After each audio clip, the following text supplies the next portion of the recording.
성경 공부 시간입니다. 주 예수의 비유 말씀 22번째 마태복음서 21장 28절부터 32절.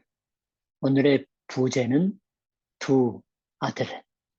성경을 세 번역으로 오늘 읽습니다. 너희는 어떻게 생각하느냐? 어떤 사람에게 아들이 둘 있는데 아버지가 맏아들에게 가서 얘야 너 오늘 포도원에 가서 일해라 하고 말하였다.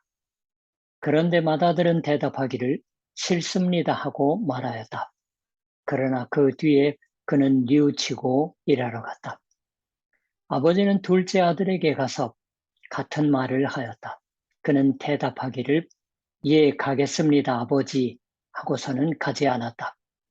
그런데 이 둘 가운데서 누가 아버지의 뜻을 행하였느냐? 예수께서 이렇게 물으시니 그들이 대답하였다. 맏아들입니다. 예수께서 그들에게 말씀을 하셨다. 내가 진정으로 너에게 말한다. 세리와 창녀들이 오히려 너희보다 먼저 하나님의 나라에 들어간다. 요한이 너희에게 와서 옳은 길을 보여주었으나 너희는 그를 믿지 않았다. 그러나 세리와 창녀들은 믿었다. 너희는 그것을 보고도 끝내 뉘우치지 않았으며 그를 믿지 않았다.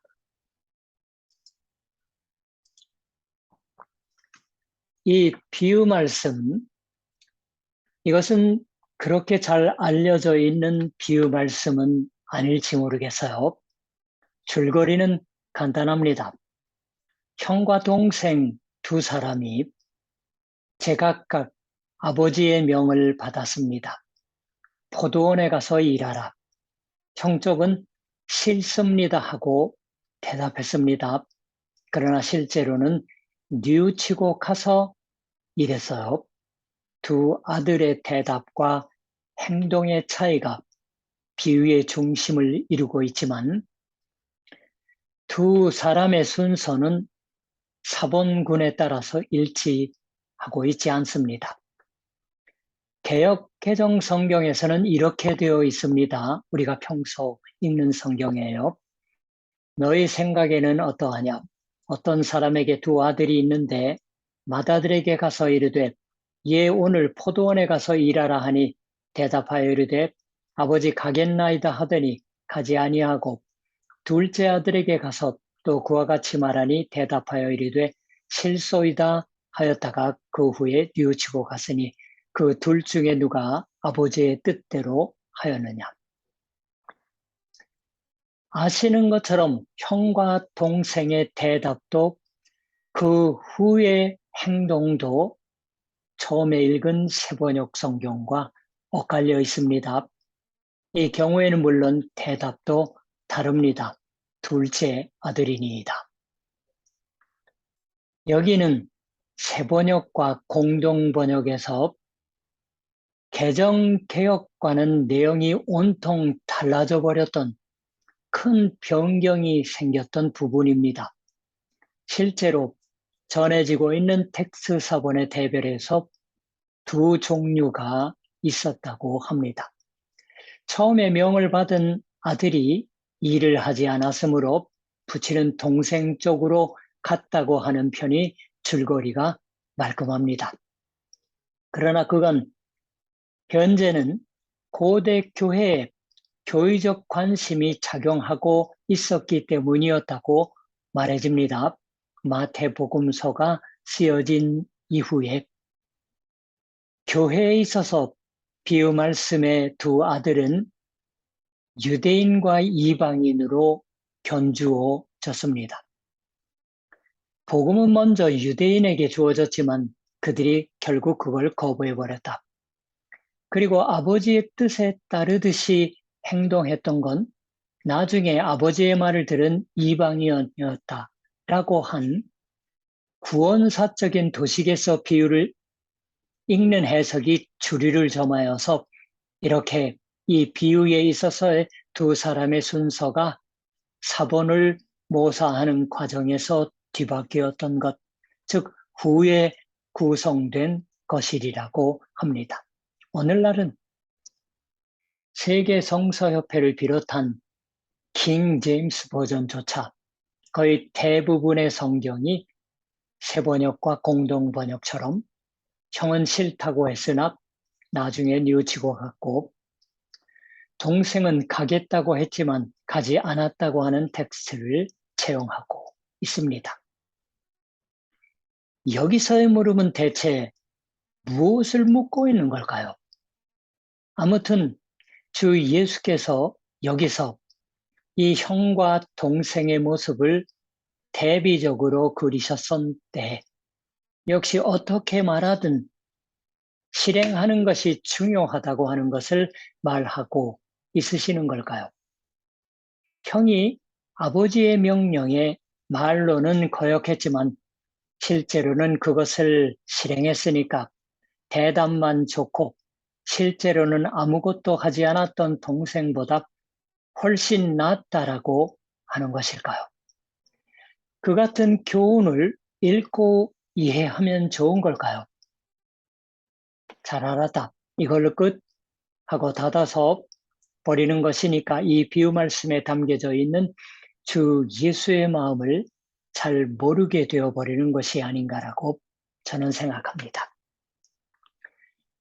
거기서 그러나 이 같은 언뜻 보기에 단순한 비유 말씀이 어째서 주 예수에 의해 말씀되었던 것이냐 하는 것을 좀 더 여러분과 같이 신중하게 생각해 보고 싶습니다.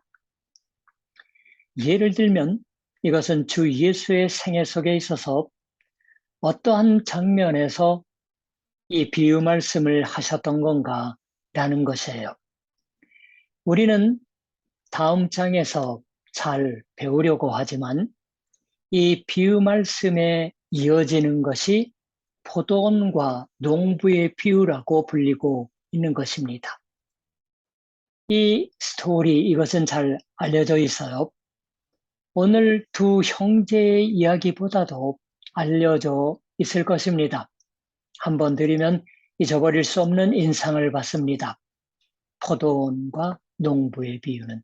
왜냐하면 대단히 심각한 이야기이기 때문입니다. 잔혹한 얘기이기 때문이에요. 포도원 주인의 아들이 그 농부들에 의해 죽임당하는 얘기입니다. 그리고 지금 우리가 배우고 있는 것도 포도원의 얘기인 겁니다. 두 포도원 얘기예요. 여기에는 연관이 있다 하고 저는 생각합니다. 결국은 똑같이 여기에도 심각한 의미가 있다, 깊은 의미가 있다고 하는 것이 아닐까요? 주 예수께서는 머지않아 죽임당해 버리십니다. 오늘의 마태복음서 21장의 입장에서 보더라도 주 예수를 죽인 사람들이라는 게 누구냐고 하면 대제사장, 백성의 장로들이라고 불렸던 당시의 지도자들입니다. 이 비유 말씀이 이야기되는 것에도 하나의 계기가 있었습니다.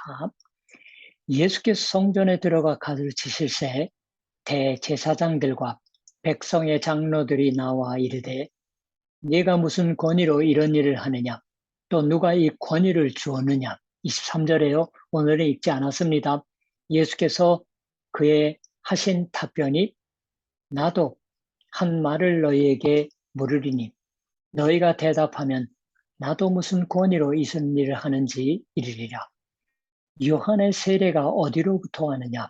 하늘로부터냐? 사람으로부터냐?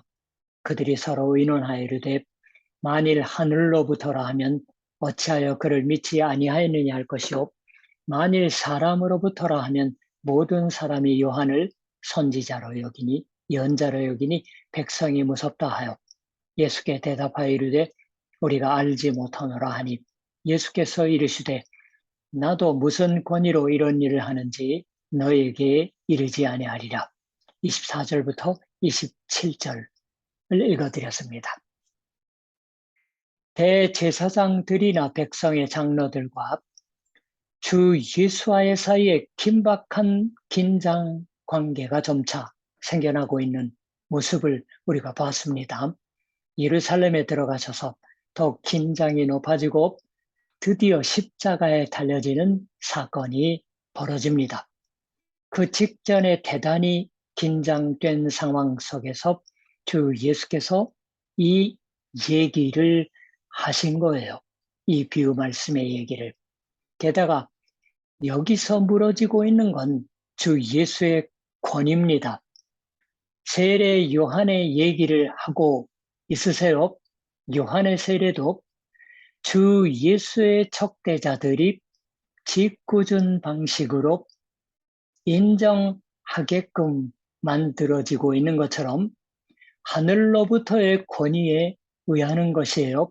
그것도 요한 밑에서 회개하고 세례를 받은 사람들이라면 여기서 보면 인정하고 있는데 대제사장들 믿고 있는데 자기들이야말로 권위가 있다고 자부하는 사람들은 인정하려고 하지 않습니다. 이것이 먼저 우리가 확인해 둬야 할 부분이에요. 거기서 주 예수께서는 언뜻 보기에 그것과는 그다지 관계가 없을 듯한 포도원 얘기를 시작하신 거예요. 2개 연속 나옵니다. 다음번 포도원 얘기는 다음번 우리 성경 공부 때 배웁니다. 그러나 구약 성경을 펼쳐 예언자의 말씀을 읽으면 포도원이라는 건 하나님의 백성 이스라엘을 말했다고 하는 것을 알 수 있습니다. 이 포도원의 주인이 하나님이세요. 여기서는 포도원의 주인이라고 할 뿐 아니라 동시에 아버지이신 분으로서 하나님이 묘사되고 있습니다. 그 아버지인 하나님의 포도원에서 일하는 건 그 자녀들입니다. 그 아버지의 자녀로서 일합니다. 아니, 일해야 할 인간으로서 여기에 2 타입의 인간이 등장해 오고 있습니다. 바꿔 말하면 여기서는 이 얘기를 해주시고 있는 주 예수께서 우리를 하나님의 자녀로서 보고 있으시는 거예요.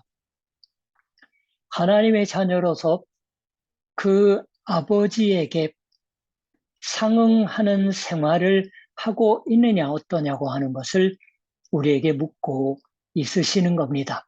그런 것을 2번째로 명백히 해두고 싶습니다. 거기서처럼 하나님의 자녀로서 아버지이신 하나님, 그 하나님의 포도원, 하나님이 지배하고 있으시는 포도원에서 일하도록 명을 받는 것이 2 아들이었습니다. 2 타입의 인간이었어요. 문제는 마리아 어떻게 했던 실행하고 있느냐고 하는 것이 아니라는 데 있는 거예요. 오늘의 포인트는 2 아들이 실행해야 하는 것은 아버지의 뜻이었습니다. 가느냐 가지 않느냐가 아니에요. 31절에 누가 아버지의 뜻대로 하였느냐? 그처럼 주 예수께서 물으십니다. 2 아들의 차이점은 그저 단순한 상상의 세계의 것이 아닙니다. 비유 말씀 중의 내용이 아니에요.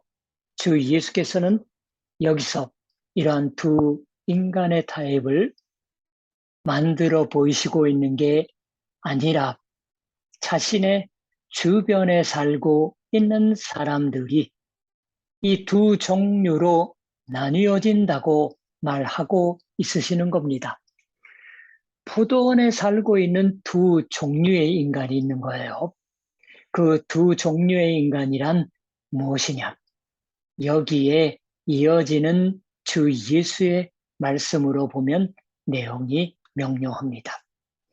아버지의 뜻대로 했던 건 31절의 말씀에 의하면 세리들과 창녀들이었던 것을 알 수 있어요.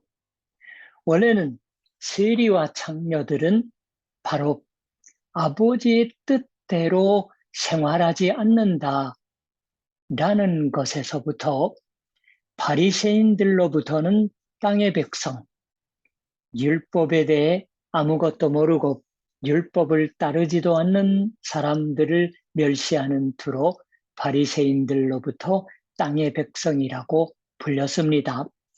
그렇게 경멸받고 있던 사람들이 세리와 창녀들이었던 거예요.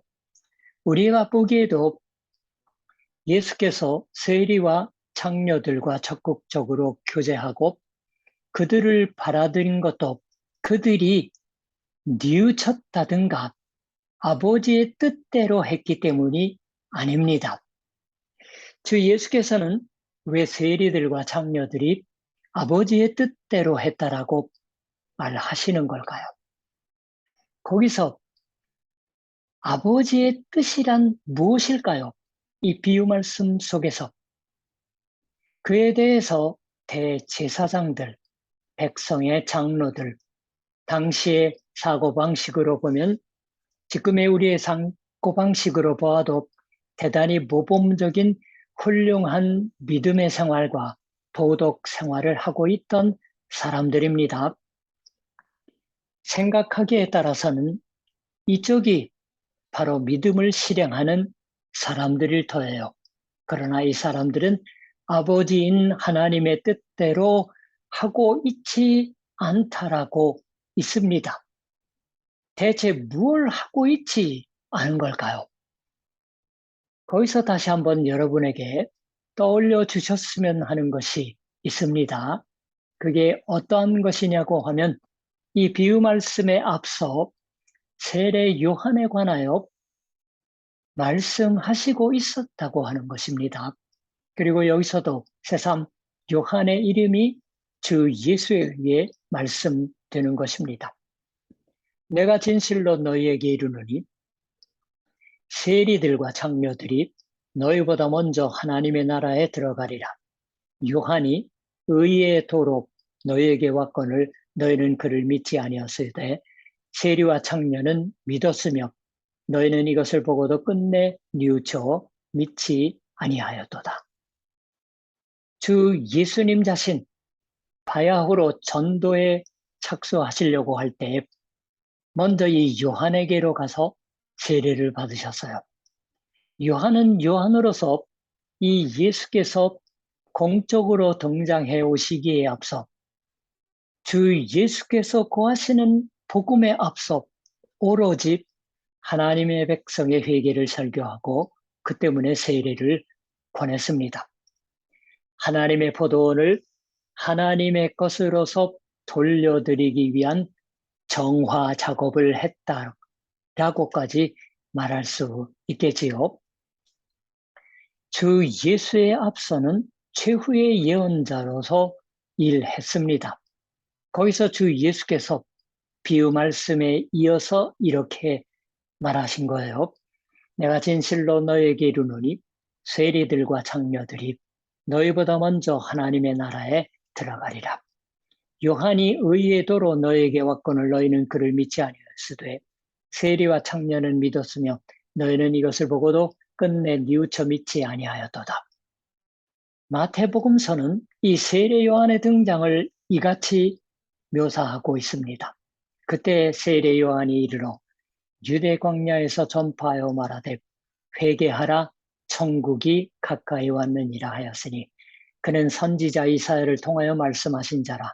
일러스되 광야에 외치는 자의 소리가 있어 이르되 너희는 주의 길을 준비하라. 그가 오실 길을 곧게 하라. 3장 1절부터 3절이었어요. 주 예수께서 하신 설교와 똑같은 주제의 설교를 한 걸 알 수 있죠. 회개하라. 천국 하나님의 나라가 가까웠다. 하나님의 나라란 하나님의 지배라고 받고 말해도 됩니다. 마가복음서 1장 6절 보시면 나와 있어요. 하나님의 지배가 시작된다. 포도원에서 일할 때가 오고 있다. 하나님이 하나님으로서 등장하신다. 그 하나님에게 상응하도록 회개한다. 하나님께로 돌아간다. 지금까지의 생활을 바꾸어서 생활의 방향을 바꾸어서 돌아간다. 지금까지의 사고방식을 바꾸지 않으면 안 된다. 사고방식을 바꾼다고 이 비유 말씀에서도 주제는 그것입니다. 거기서 여러분도 눈치채 주셨을 거예요. 여기서 주 예수께서 이렇게 말씀하고 있으시는 겁니다. 마다들은 대답하기를 싫습니다 하고 말하였다. 그러나 그 뒤에 그는 뉘우치고 일하러 갔다. 그리고 마지막의 말도 이랬던 겁니다. 요한이 너에게 와서 옳은 길을 보여주었으나 너희는 그를 믿지 않았다. 그러나 세리와 창녀들은 믿었다. 너희는 그것을 보고도 끝내 뉘우치지 않았으며 그를 믿지 않았다. 세리와 창녀들이 왜 여기서 주 예수에 의해 높이 평가되고 있느냐 하면 그것은 하나님의 명령에 따랐기 때문입니다. 예언자가 전한 세례 요한이 전한 하나님의 명령을 따랐던 거예요. 그것이 뉘우쳤다고 하는 것이었습니다. 마음을 고쳐먹은 것이었어요. 실행해야 할 것은 했어야 할 것은 바로 이 원포인트에 달려 있습니다. 마음을 고쳐먹는 것, 그것은 이제까지도 실로 많은 비유 말씀 속에서 계속 배워왔던 저 회개한다고 하는 것과 같은 것입니다. 자신의 죄를 인정하는 거예요. 말이야 어떻게 했든 실행하는 게 좋은 것이다 라고 하는 것 같은 것이 여기 문제되고 있는 게 아닙니다. 포도원에 가느냐 안 가느냐라고 하는 것이 세례 요한이 등장해서 누구든지 모두에게 죄가 있다고 말했습니다. 나 자신은 믿음으로 살아왔으니까 바른 행위를 하고 있다고 생각하고 있는 인간일지라도 정말로 하나님의 뜻에 상응하는 생활을 하고 있는지 어떤지 하나님의 포도원에 상응하게 살고 있는지 그런 것을 잘 생각해보면 나 자신은 회개할 필요 따위가 없다라고 말할 수 있는 사람은 누구도 없다. 그렇다고 하면 형이라고 해도 동생이라고 해도 즉 세리들과 장녀들이라고 해도 대제사장들이나 백성의 장로들이라고 해도 하지 않으면 안 되는 것은 단 하나, 포도원에 가서 즉 아버지이신 하나님께로 가서 그 아버지이신 하나님에게 상응하는 방식으로 하나님을 사랑하고 하나님의 뜻에 따라서 사는 것.